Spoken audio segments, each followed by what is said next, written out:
Yo, con la doctora Isabel Cardoso, que es otorrino y trabaja con voz y sabe muchísimo de voz. Muy bien, como Yanaina y yo nos conocemos desde hace mucho tiempo, pues nos hemos conocido siempre desde el punto de vista profesional y luego ya sacamos de ahí una buena amistad en la distancia ahora, ¿verdad? Pues nada, yo trabajo en Madrid en otorrinolaringología, estoy especializada en voz, me doctoré en análisis biomecánico de voz hace ya 4 años. Y en Madrid me podéis encontrar tanto en el Hospital Vitas Internacional como en el Centro Médico Jesús Aprendiz en el centro de Madrid. A tu disposición estoy, Yanaina. Vale, genial. Pues nada, el tema que queremos tocar hoy es algo que si buscáis en internet vais a encontrar muchísimas cosas y lo que queremos hablar es desde el punto de vista del otorrino, del logopeda que trabajan con voz, que conocen no solo lo que la gente dice, pero también conocen lo que la ciencia habla sobre todo esto. Y el tema que vamos a hablar es: ¿hay alimentos que son buenos para la voz? ¿Y hay alimentos que son malos para la voz? Es decir, si tú tienes un problema de voz, ¿tienes que también hacer una dieta? ¿Sí o no? Entonces vamos a tocar un poco en toda esta parte de alimentación y vamos a hacer como un diálogo, ¿no? Que vamos hablando uno con la otra y luego yo lo que pienso es que las conclusiones cada uno que saque la suya. Pero ¿qué piensas, Isabel? ¿Hay alimentos buenos, alimentos malos para la voz? Bueno, yo creo que como para todo en la vida, lo que sí que es importante es tener un buen equilibrio, una buena nutrición y un buen descanso, ¿no? Que muchas veces hablamos de la nutrición y apenas sabemos si nuestros pacientes, por ejemplo, duermen lo suficiente, si hacen buen reposo. Un paciente que está desnutrido, que está deshidratado, evidentemente va a tener mucha repercusión sobre su voz, por la propia sequedad, por ejemplo. No hay unos alimentos que sean malos o que sean buenos. Siempre hay cosas que nos van a venir peor en una dieta. Por ejemplo, el comer muy mal, beber muy poco líquido, fumar, beber alcohol, que deshidrata mucho, o la cafeína en exceso, ¿no? Pero la mayoría de las veces que pensamos en alimentos que se recomiendan, ¿no? Como la cultura popular nos va diciendo, pues ahí nos encontramos con que hay muchos errores de concepto. Entonces, lo primero y lo principal es una buena nutrición, una dieta rica en fruta, en verdura, equilibrada y variada. Y, por supuesto, es muy importante la hidratación. Ahora, hay una cantidad de cosas que están como mitificadas. Por ejemplo, la famosa leche, ¿no? No bebas leche, ¿verdad? Sí. Porque te hace que tengas más moco y tu estómago. Y la realidad es que la leche le da problemas a algunas personas, a otras no. Yo creo que ahí funciona muy bien el que cada uno identifique si hay cosas que no le sientan bien, si hay alimentos que le caen pesados, que le provocan reflujo, que les hacen sistemáticamente tener digestiones pesadas, notar ardor, empezar a tener tos. Pues eso es lo que hay que identificar. Sí. Yo estoy de acuerdo, yo creo que el primero, lo que siempre hablamos, que hablar o cantar, ¿no? Usar la voz, gastamos energía y debemos, claro, estar sanos, es lo primero.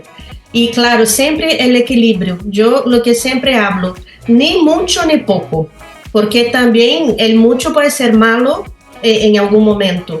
Entonces este equilibrio y la relación, lo que tú dices, es muy personal. Yo creo que antes, cuando yo empecé a estudiar, que hace bastante más años que tú, se hablaba mucho este alimento es malo, este, pero lo que vemos hoy en día que es muy personal. Hay personas que toman leche y no pueden cantar o hablar porque les da como una sensación de mucosidad y esto, pero hay otros que no.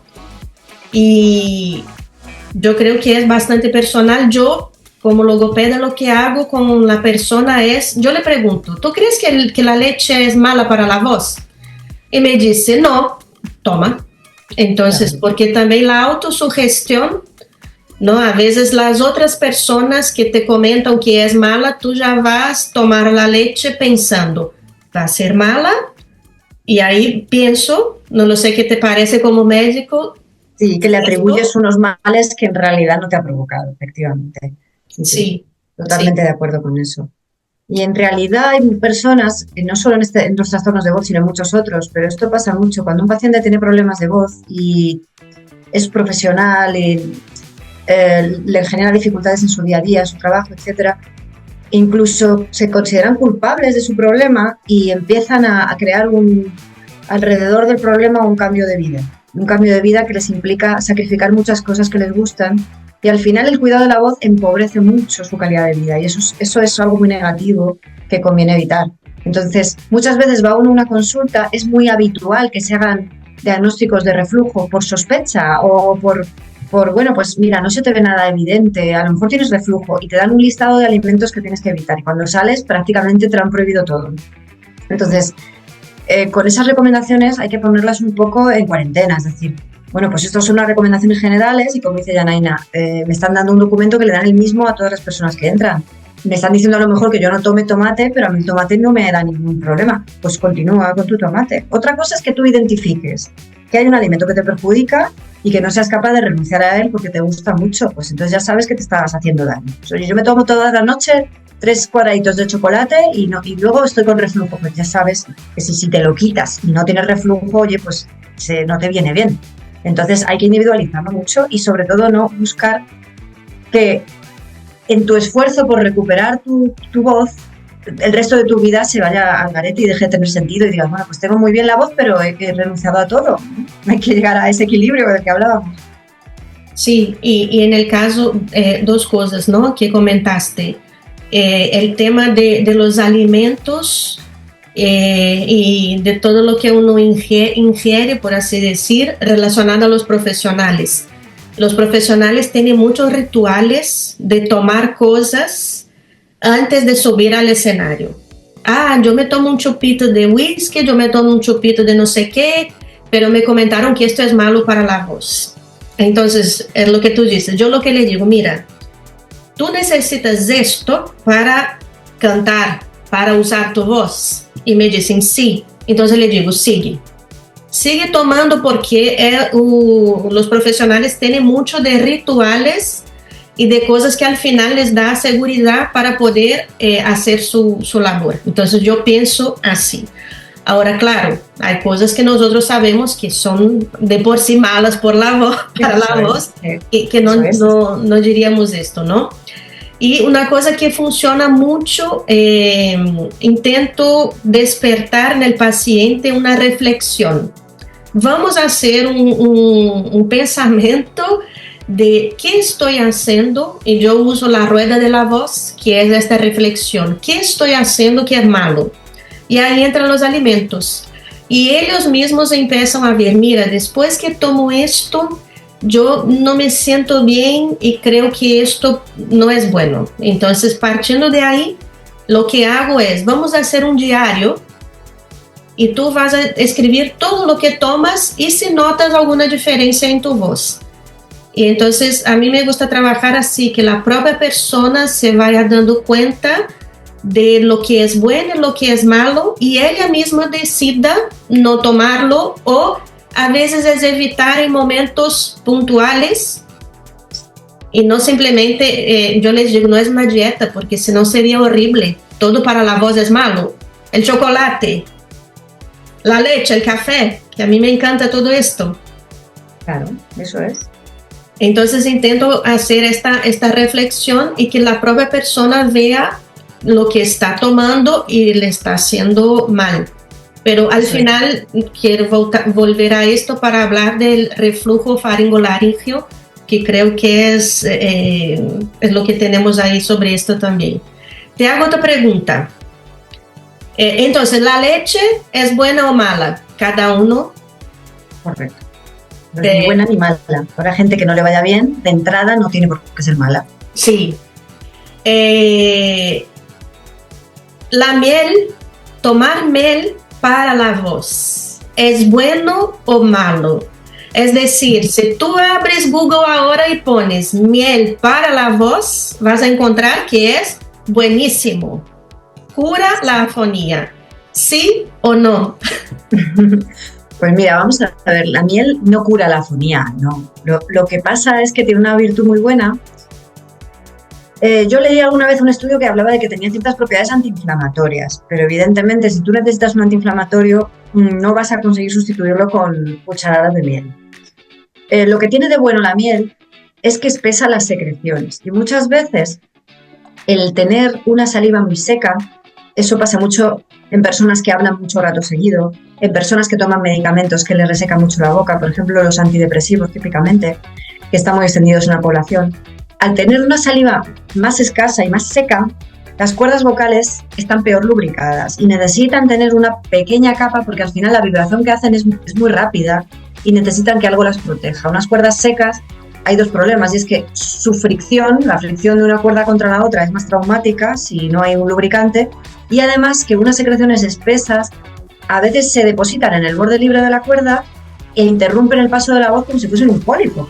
Entonces lo bueno de la miel es que al espesar un poquito la saliva la hace más melosa y la hace un mejor lubricante, pero no es un remedio para la afonía. Puede venir bien y puede venir mal en otros sentidos. Hay personas que son diabéticas, por ejemplo, y que no pueden acercarse a la miel porque tiene muchísima azúcar. Entonces es otra de esas cosas.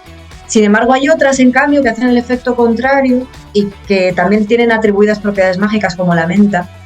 La menta da una sensación muy como de que te abre la respiración, pero en realidad no te hace respirar mejor, es solo una percepción, te sensibiliza. Es un poco como poner un hielo. Tú pones un hielo en la boca y notas mejor el paso del aire porque está más sensibilizado. Pues a la menta le pasa lo mismo. Entonces nos da la sensación de que la respiración es más eficaz, pero en realidad la menta reseca mucho y esa propiedad de mejora respiratoria no la tiene, igual que no la tiene el eucalipto tampoco. Entonces el eucalipto, la menta, el regaliz secan mucho y se han usado muy típicamente. Hoy tienes tos, toma una pastillita de regaliz o un caramelito de menta. Pues bueno, en ese momento te lo tomas y como estás chupando algo, que en realidad te pasaría lo mismo si chupases un botón, fíjate lo que te digo, produces más saliva y durante ese rato tú tienes la sensación de que estás mejor, pero en realidad dentro de un rato vas a estar incluso con más sequedad.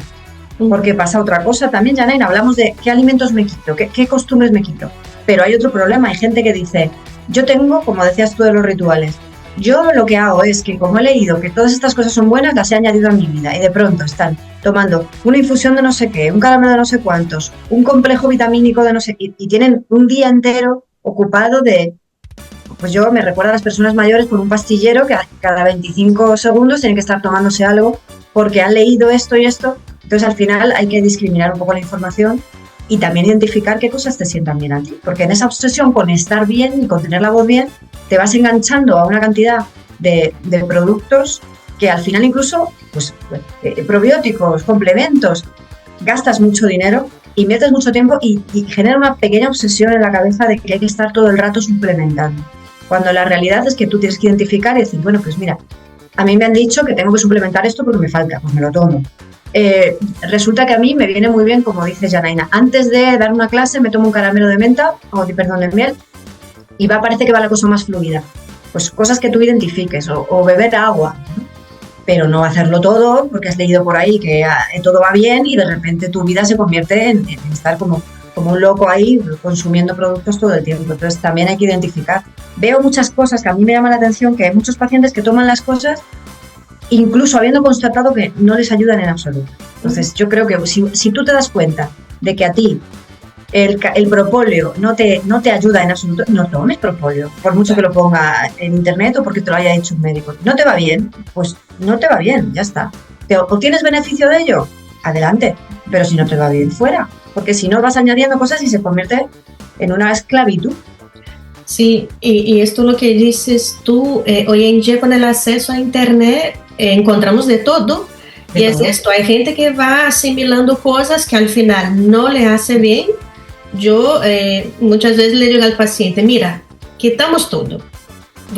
Porque llega un momento que tú tampoco como profesional sabes que está haciendo mal a esta persona, porque se brebajes, regaliz y esto, y digo, madre mía, hacemos una cosa, vamos a quitar todo y vamos, porque si no, no sabes identificar. Y entonces las redes sociales hoy en día para la voz es bueno porque puedes enviar la información, pero el problema de las redes sociales y la voz es que mucho intruismo, ¿no? Mucha gente que hago para mí, pienso que para todos es bueno, hablo allí y porque yo soy esta persona influyente, los demás me van a seguir y ahí genero un problema.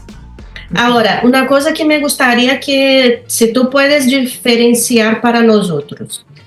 Estoy disfónico, tengo alguna alteración en la voz, porque tengo un resfriado y a la otra es porque he dado muchas clases y pienso que es normal terminar disfónico. ¿Qué podrías hablar ahí de la diferencia? Y porque creo que ahí la miel ayudaría en un caso y otro no, las infusiones, todas las demás cosas. Claro.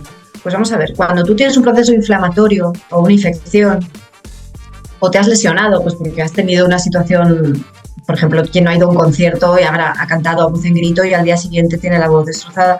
Cuando son cosas puntuales de ese estilo, lo normal es que al haber hecho un esfuerzo muy agudo, muy concentrado en un momento determinado, como lo del concierto, o porque has pasado un proceso inflamatorio, ahí hay que recurrir a algún medicamento antiinflamatorio para que baje esa situación. Si pretendemos decir, bueno, a mí no me gusta tomarme nada, bueno, si tú no adecuas a tu situación de ese momento de tus cuerdas vocales, por ejemplo, yo trabajo de telefonista, y yo ayer tuve un gran catarro, yo no me quiero tomar nada, pero hoy quiero hacer mi jornada laboral de 8 horas como si no pasara nada. Pues evidentemente como si no pasara nada no vas a estar. Y eso lo vemos muy claro cuando te lesionas un tobillo. Si yo me lesiono un tobillo, mañana no puedo salir a correr. Ya está. Entonces, eso hay que tenerlo así de claro. Entonces, sí que cuando necesitamos un antiinflamatorio hay que poder tomarlo. Con las precauciones debidas, siempre habiendo cumplido unas horas entre un pastilla y la siguiente, etcétera, ¿no? Bueno, eso ya nos lo explica nuestro médico. Bien, pasarán unos días y estaremos mejor. Sin embargo, lo normal desde un punto de vista de recuperación es que tu actividad vocal no pueda ser la normal hasta que pasan más o menos 2 semanas. Esa es la realidad. Y una vez que ha pasado ese tiempo, pues tú ya puedes volver a hacer tu actividad normal. Otra cosa distinta es que tu proceso de problemas vocales venga de una situación crónica. Por ejemplo, como decía Janaina, yo soy profesor y soy profesor todos los días de lunes a viernes y llevo ya 10 años dando clase y sé que acabo el día con la garganta destrozada. Eso evidentemente no se puede asimilar como una normalidad, porque no es una situación puntual, es que es tu profesión. Entonces ahí la situación cambia mucho. Ahí es evidente que hay algo que no estamos haciendo bien, porque trabajas en una situación de mucho ruido y elevas la voz. Yo ahora veo que estamos acostumbrándonos cada vez más a que los profesores se acostumbren a dar la clase en un entorno en que los alumnos no están en silencio. Pues por una parte es ineficiente porque no te están escuchando y por otro lado los que te quieren escuchar necesitan que tú hables mucho más alto y eso requiere un esfuerzo de voz adicional. A veces es sencillamente, pues las plantas en las que trabajan gente que se dedica a trabajar de teleoperadora, hay muchísimos puestos seguidos unos al lado de otros en los que tienes que estar consiguiendo que te oiga una persona al otro lado del teléfono con todo el ruido de fondo. Pues obviamente no es la situación ideal. Y luego hay personas que teniendo condiciones ideales tienen muy mala técnica y se hacen daño. Entonces, evidentemente, si tú te haces daño con tu ejercicio vocal, tienes que buscar una solución a eso. Y eso no se va a solucionar tomándote antiinflamatorios. Te puedes un día recurrir a ello, pero como tú tengas que estar así todos los días, vas a tener problemas por el antiinflamatorio y al final tus cuerdas se van a lesionar igual, si no lo están ya. Entonces hay distintas maneras de enfocarlo. No es lo mismo una complicación en un momento determinado por un proceso agudo que una situación crónica. Sí, esto vamos a hablar en otro momento, del uso de la voz, el comportamiento vocal, cómo esto refleja en tu voz, el calentamiento, el enfriamiento, que es muy importante, los profesionales de la voz deben también, pero esto vamos a hablar en otro momento. Y para hablar un poco más de alimentos, la pregunta, ¿el agua es bueno para la voz? ¿Sí o no? ¿El agua fría o el agua del tiempo?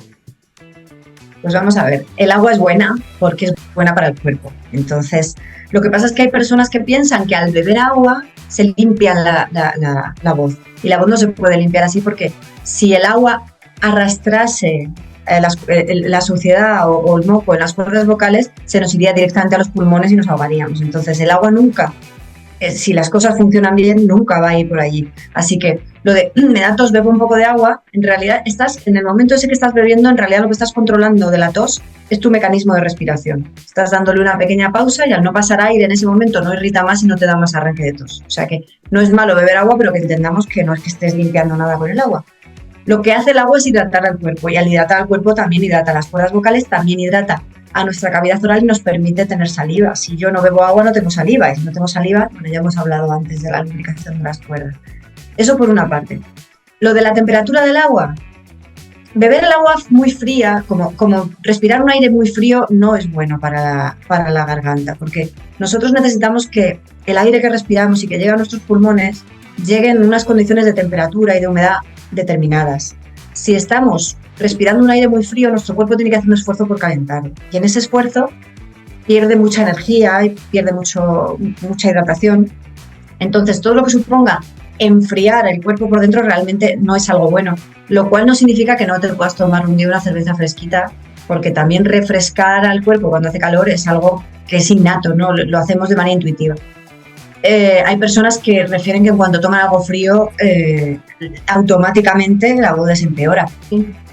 Yo creo que eso, ahí hay una otra cosa, probablemente hay una irritación de base que hace que tú pierdas el equilibrio rápido. No es tanto la culpa de que en un momento determinado bebas un poco de algo frío. Pero es verdad que no es bueno estar siempre bebiendo cosas frías, pues por lo que digo, por la temperatura corporal. Bien, muy bien. El importante es hidratar siempre. Tener una buena hidratación. Vale.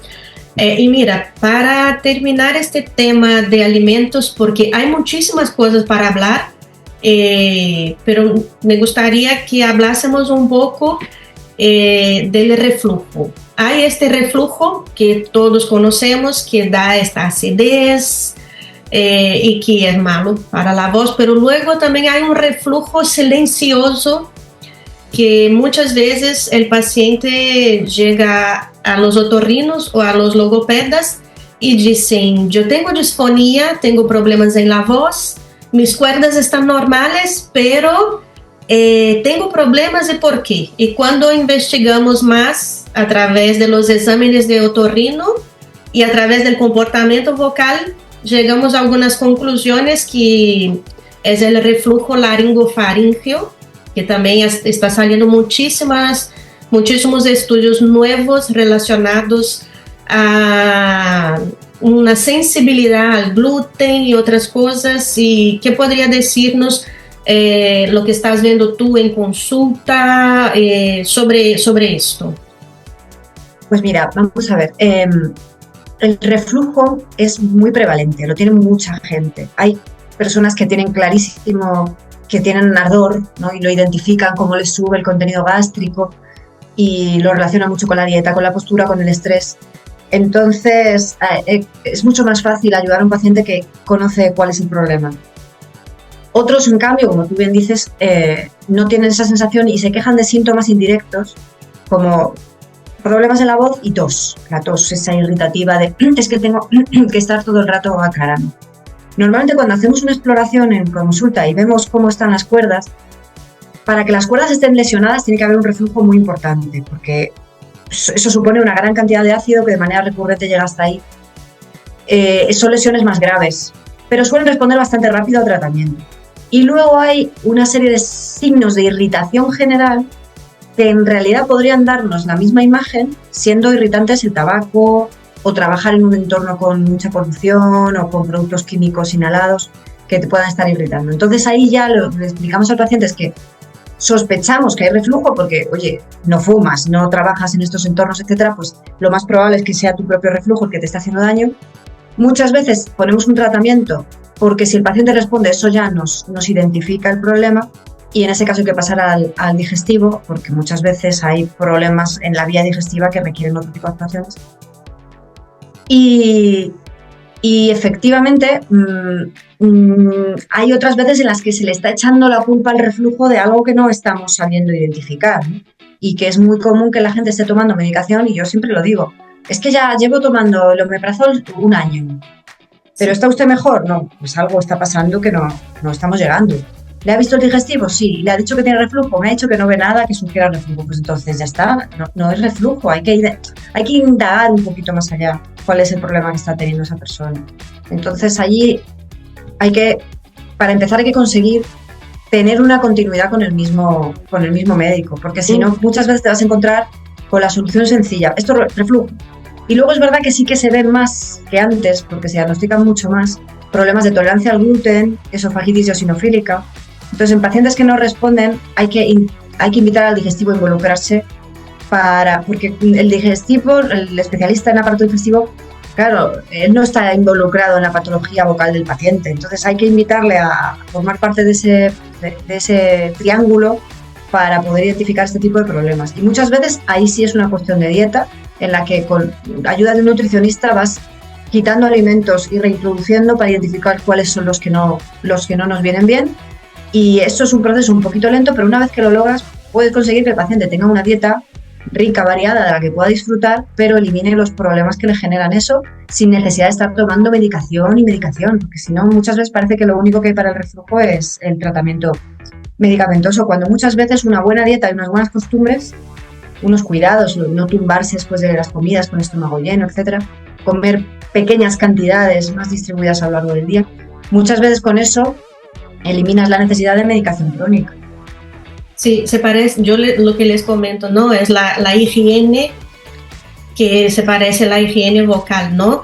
Que pequeñas cosas que cambias te traen un beneficio tremendo, y se trata de esto, que a mí ya me llegó pacientes que llevan tomando omeprazol por su propia cuenta, porque tengo un problema de estómago, me fui a la farmacia y me compré un antiácido y llevan, y yo, madre mía, y claro, hay que investigar todo esto, y el trabajo multidisciplinar, yo creo que es súper importante lo que estamos haciendo aquí, involucrar a los demás.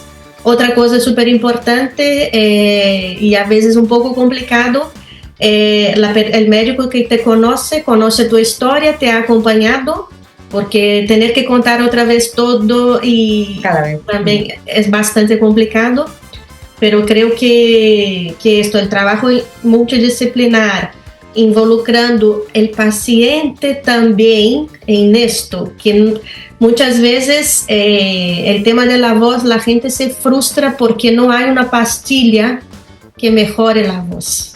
Se trata de uno mismo se dar cuenta, cambiar cosas malas por buenas, y mucha gente no quiere ir al médico y darme una pastilla y ya estoy. La varita mágica. Sí. Y a la verdad el cambio de hábitos, el cambio de comportamiento en voz tiene mucho que ver, y yo sobre todo trabajo mucho esto, que el paciente se involucre con su problema, que sea el responsable y el que quiera cambiar, y esto es importante.